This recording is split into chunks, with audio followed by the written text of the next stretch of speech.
আসসালামু আলাইকুম। সকলকে প্রফেশনাল ইঞ্জিনিয়ারিং টেকনোলজির পক্ষ থেকে শুভেচ্ছা এবং অভিনন্দন।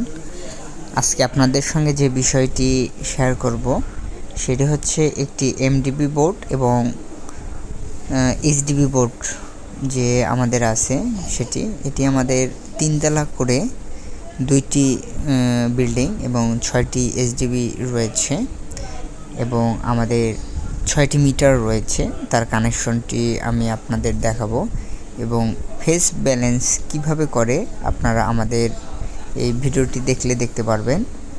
তাই আর আমি বেশি কথা বলবো না, আপনারা আমাদের এই ভিডিওটি দেখেন যে আমরা কিভাবে আমাদের প্রজেক্টগুলোর কাজ করে থাকি। তাই যদি আপনারা কোনো দক্ষ বা প্রফেশনাল কোনো প্রতিষ্ঠান খুঁজতেছেন, আপনাদের রেসিডেন্সিয়াল, কমার্শিয়াল, ইলেকট্রিক্যাল ওয়্যারিং করে নেবেন, আমাদের সঙ্গে যোগাযোগ করতে পারেন। সবাইকে সম্পূর্ণ ভিডিওটি দেখার অনুরোধ রয়ে আমার কথা এখানেই শেষ করলাম। সবাইকে ধন্যবাদ। আসসালামু আলাইকুম।